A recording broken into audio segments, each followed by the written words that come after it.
Good morning. I wanted to just share these downloads, possibly to maybe inspire somebody, that be grateful for every experience because it's all good. Every single one. The body, the humanness is what feels pain. It is what those emotions that we try to rid ourselves of and everything like that. That is a part of the human experience, right? So the heartbreaks, the heartaches, the redirections, the miscommunications, the breakthroughs, all of it. Our childhood traumas and things that have been imprinted onto us, those things were beyond us, so to speak, right? On one level. But I was sharing with my partner this moment of acceptance that I have been cultivating experiences to teach me what it is that my parents lacked or did not want to teach me or could not teach me. As a highly sensitive child, I was bullied in my own home. They wouldn't say bully, but they would definitely say she cried too much, or she just overthinks, or she's just too sensitive, or whatever it is, right? So this is for those people who just might need that extra piece or whatever it is on your journey of self-development. And so, yeah, it's all good. Every single piece of your story, it is all good. You have been cultivating what you need to learn. I'm going to redirect a little bit. Having a child has really helped me in doing my own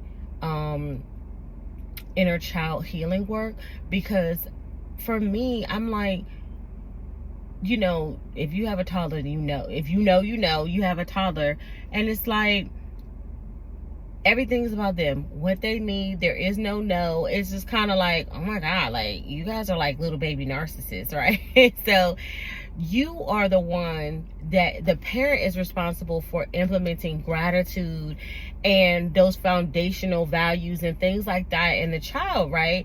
And so when you're conscious parenting, these are things that you are aware of.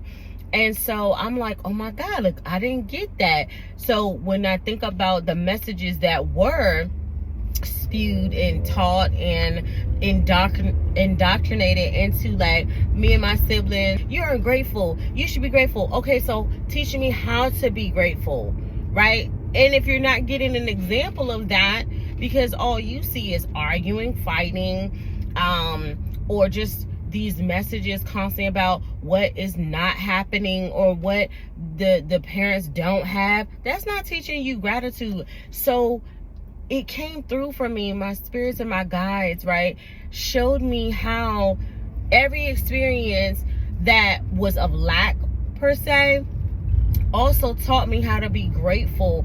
And even my parents telling me no, or gatekeeping, or whatever it was, I can still cultivate the experience that I require, that my soul and my higher self requires for its growth and its nourishment, right? Yes, my little feelings were hurt. Yes, my feelings be hurt when I'm not included into the group or whatever have you, but I understand that I am set apart.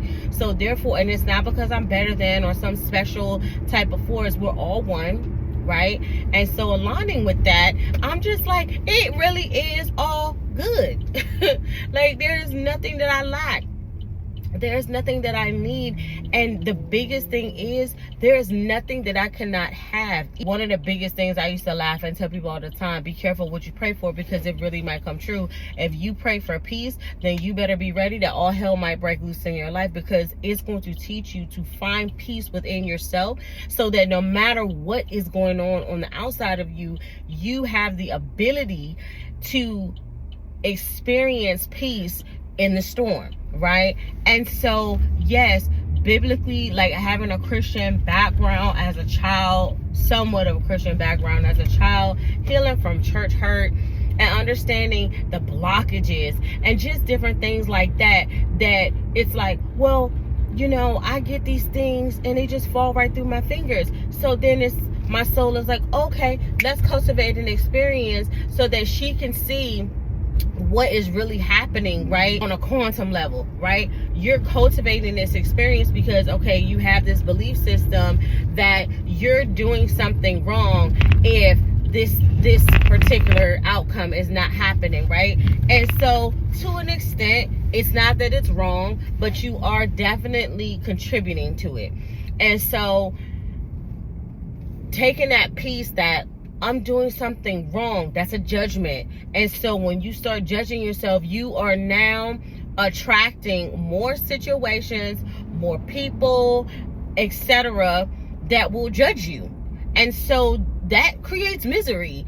And now we have something else added on. So when the misery comes in, now we are cultivating other experiences that are miserable. So when we stop and just get quiet and just open ourselves up to the possibilities of what it is that is happening on multiple levels, we can start to tackle and accept peace and control.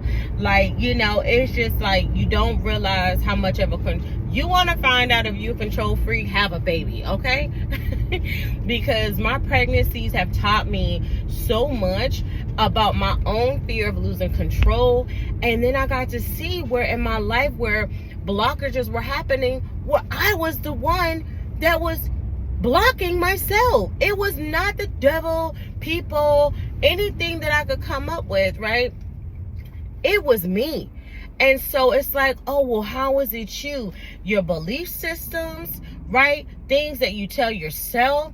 And it's then once you see if a belief system has been ingrained in you from childhood or, from an abusive or traumatic situation, do the work, get some professional help. I am not above having a therapist. I've had a therapist for the past 10 years, right? And I have been regularly seeing her in the last maybe like 5, I want to say maybe 4 or 5, like on a regular basis.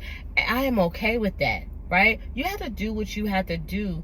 Make it your daily practice to take care of yourself so that you can open up the flow. Like, I do read books when they're like, oh, try to be happy.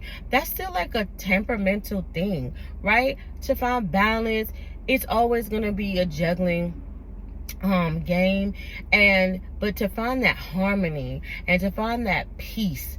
And it's about your journey, because mind you, you have some people that are here they are the villain, or they do play that role of the antagonist, and they're in their power, they're in their energy, trying to get them to come over to this side or whatever. Mind your business. That's another thing. Mind your business. If it doesn't feel good for you, you move. If it's not serving your greatest and highest good, you exit stage right. Mind your business. You up-level your life. You go on your journey so that you can do what you need to do to develop yourself, right? To call in and appreciate experiences that are in full alignment with your desires, right? This is beyond money. This is beyond materialism, because those things will come. But on an inner dynamic, baby, it's all good.